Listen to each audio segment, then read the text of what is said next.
named a number of things over the years. It was originally Western Recorders, I believe, was the first name. When Frank Sinatra helped finance building it, it was an old supermarket on the corner here, just in a little bit east of. Few names in country music command as much respect and nostalgia as Dwight Yoakam. With his signature cowboy hat, tight jeans, and unmistakable Bakersfield twang, Yoakam redefined what country could sound like. But in 2025, he's not just a name from the past. He's back in the headlines for one of the most remarkable comebacks of his legendary career. After nearly a decade away from the studio, Dwight has returned with a brand new album titled Brighter Days. It's his first collection of original songs since 2015, and critics are calling it his most personal work yet. The album captures the essence of Yoakam's classic sound while embracing new emotional depth, the kind that can only come from a man who's lived every lyric he writes. But that's not all.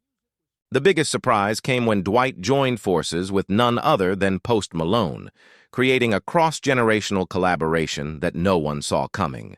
Their emotional duet, I Don't Know, How to Say Goodbye, Bang Bang Boom Boom, has taken the music world by storm, trending across platforms and reminding everyone that great music transcends genres. And as if that weren't enough, Yoakam has announced his 2025 Cosmic Roundup and Rodeo Tour, a coast-to-coast celebration of everything that makes country music timeless. At 67, when most artists slow down, Dwight is doing the opposite, rewriting the rules, connecting generations, and proving that true legends never fade away. They just come back louder than ever.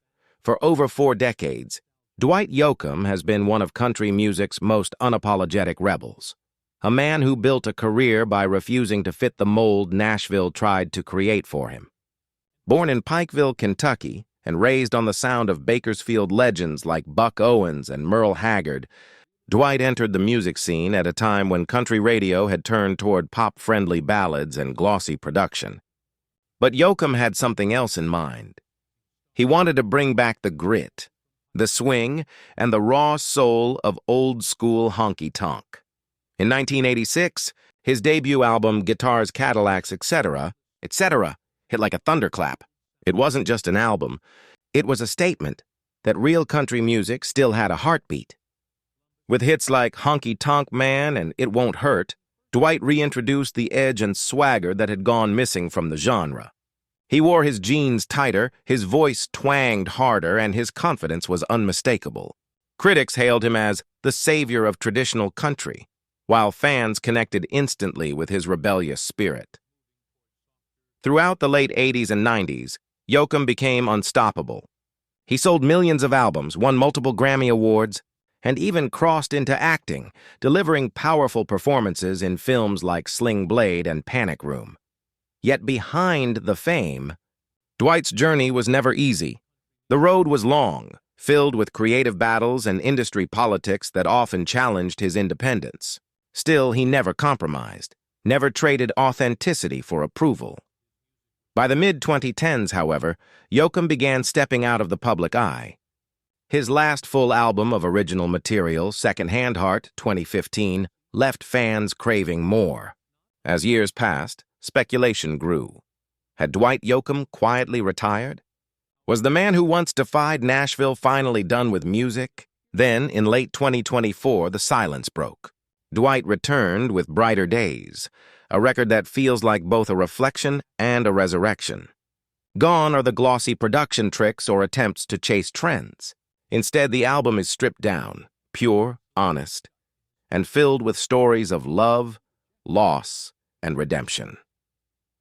Songs like Neon Moonlight take listeners back to smoky dance halls and restless nights, while Walking Backwards Through Time explores the bittersweet ache of memory and aging. The melodies echo his early sound, yet the lyrics reveal a man who has lived deeply and come to terms with every scar. Along the way, critics have praised Brighter Days as the most authentic country record of the decade. 1. Reviewer described it as a letter to the past, sealed with wisdom from the present. Fans, too, have embraced it with overwhelming emotion, saying it reminds them of why they fell in love with country music in the first place.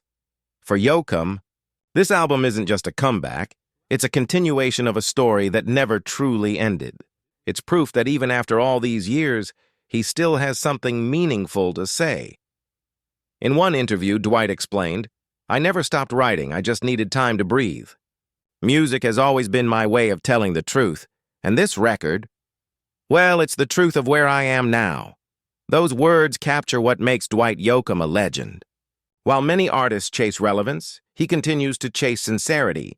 His sound, once considered too traditional, now feels timeless in a world drowning in digital noise. As the first chords of Brighter Days echo across the airwaves, it's clear that the country rebel is back, older, wiser, and every bit as fearless as the young man who once walked into Nashville with a dream and a guitar. When word first spread that Dwight Yoakam and Post Malone were working together, most people didn't believe it. How could a traditional country legend and a tattooed pop-rap superstar possibly find common ground? The internet was skeptical, country purists were nervous, and fans from both sides were intrigued. But when their duet, "I Don't Know How to Say Goodbye," Bang Bang Boom Boom, finally dropped in late 2024, all doubts vanished in an instant. The song was more than a surprise. It was an emotional storm.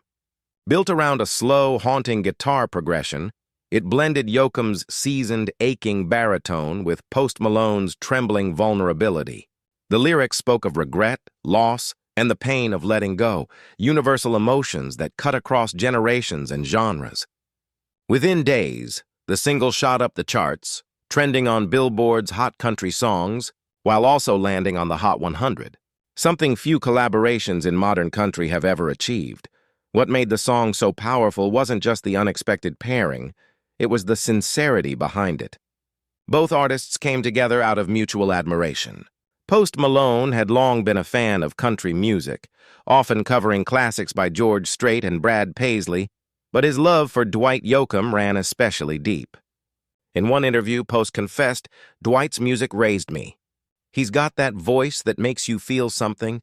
That's what I wanted to learn from." For Dwight, the collaboration represented something deeper. He saw in Malone a kindred spirit, an artist unafraid to defy expectations. "He's the real deal," Yoakam said. "He understands that a song isn't about genre, it's about truth. That's what connects people." The song's production was intentionally simple, just guitars, harmonies, and heartache. There were no flashy beats or digital tricks. Instead, it felt like an old-school country ballad wrapped in modern emotion.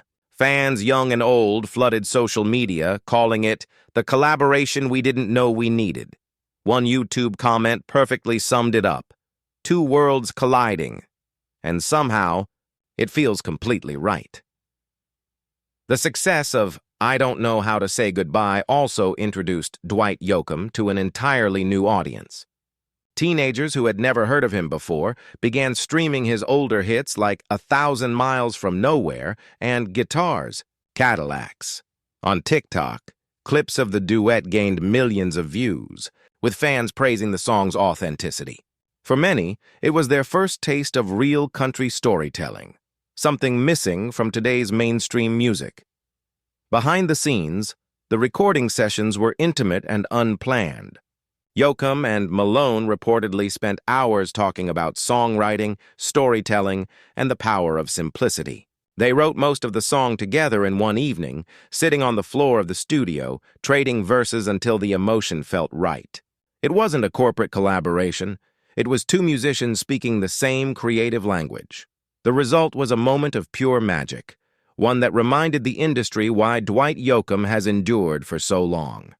He's never been afraid to evolve, but he's never compromised who he is. And by teaming up with one of the world's biggest modern stars, he proved that authenticity is timeless.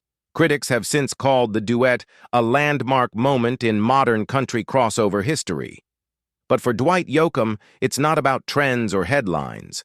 It's about legacy, keeping the storytelling tradition alive in a world that often forgets where it came from. As he told fans after the song's release, "Music isn't about walls.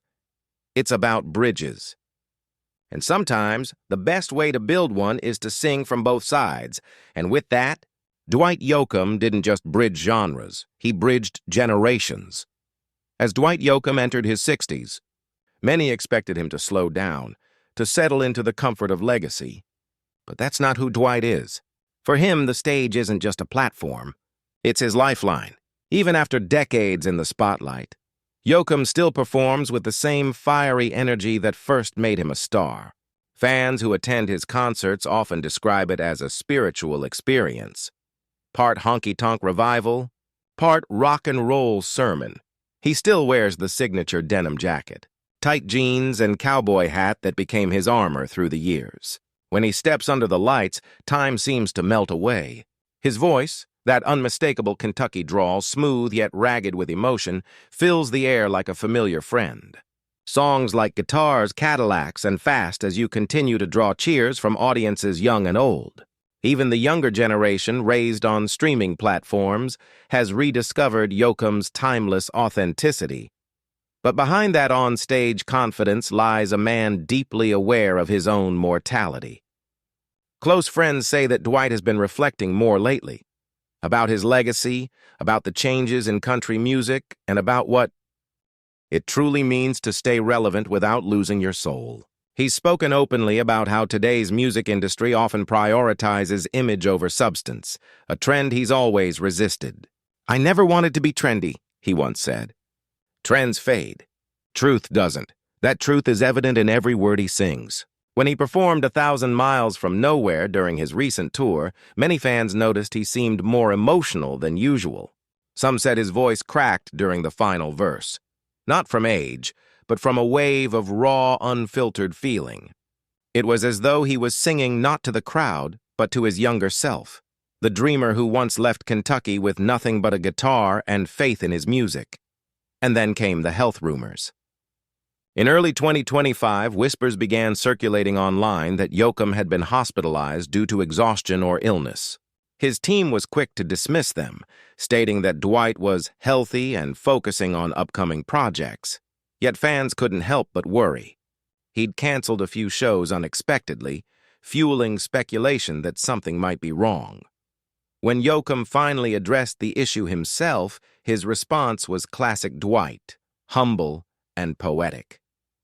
He admitted that touring at his age takes a toll, but reassured fans that he had no plans to stop. "Music has been my medicine," he said in an interview. "I'm not quitting anytime soon. Maybe just taking a breath before the next verse."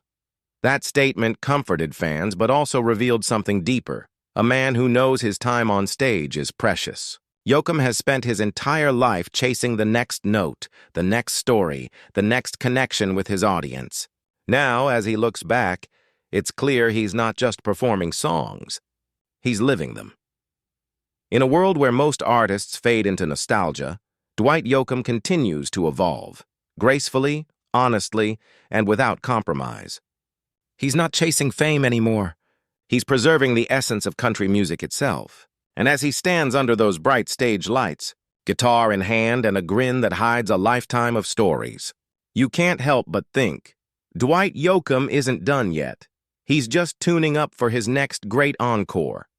As the spotlight dims and the crowd fades into the night, Dwight Yoakam stands as one of the last true guardians of authentic country music. While the industry has evolved into something more polished, more pop-driven, Dwight has remained rooted in the raw honesty that first defined him.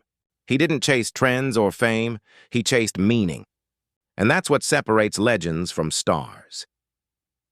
Today, his influence can be heard in countless modern artists, from Chris Stapleton to Sturgill Simpson, and even in unexpected corners of rock and Americana. They often cite Dwight as the bridge between old-school grit and modern storytelling. He took the torch from the Bakersfield sound of Buck Owens and Merle Haggard, then carried it forward with his own brand of restless emotion. For younger musicians, Dwight Yoakam isn't just a name, he's a blueprint. Even off-stage, Dwight continues to surprise people. His acting career, which many once saw as a side experiment, has matured into something remarkable. His haunting performances in Sling Blade and Panic Room showed that his artistry wasn't limited to music. Each role he took seemed to channel a different version of himself, the loner, the outlaw, the man running from his own past. In many ways, those characters weren't written. They were lived. Yet for all his success, Yoakam's life has never been without pain. He has spoken quietly about loneliness, about how fame can isolate rather than connect. His songs, filled with stories of heartbreak and longing, are mirrors reflecting that truth. "I've always written about loss," he once said, "because it's the one thing we all share, the thing that teaches us who we really are." But in recent years, there's been a change, a gentleness in his tone, a sense of peace. Friends close to him describe a man who's finally learning to slow down and appreciate the world he helped shape. He spends more time in California, occasionally visiting his family in Kentucky, keeping his private life close to his heart. When asked about retirement, he simply smiles and says, "When the song's over, I'll know." In 2025, news began circulating that Dwight was working on what might be his final studio album, a deeply personal collection of songs revisiting the stories and memories that shaped him. Though details are scarce, early whispers suggest it's a love letter to his fans and to the music that saved him. If it truly becomes his last record, it will be a fitting farewell, honest, heartfelt, and unapologetically Dwight. Through heartbreak, rejection, and triumph, Dwight Yoakam has lived the kind of life that can only be written in verses. He's seen country music rise, fall, and rise again. He's seen the price of success, the emptiness of fame, and the power of staying true to oneself. And through it all, he's kept singing. The same boy from Kentucky who believed that 3 chords and the truth could change the world. For fans, Dwight isn't just a musician. He's a memory of dusty roads, broken hearts, and late nights spent finding comfort in his songs. His voice has carried generations through joy and sorrow alike, a reminder that country music at its best is about life itself, imperfect, beautiful, and painfully real. So as the headlines once again circle his name, whether it's about health, new music, or quiet reflection, one thing remains clear. Dwight Yoakam's story isn't over. His boots may be worn, his guitar a little older, but his heart still beats to the rhythm of country's purest truth. Because legends like Dwight don't fade away. They echo forever.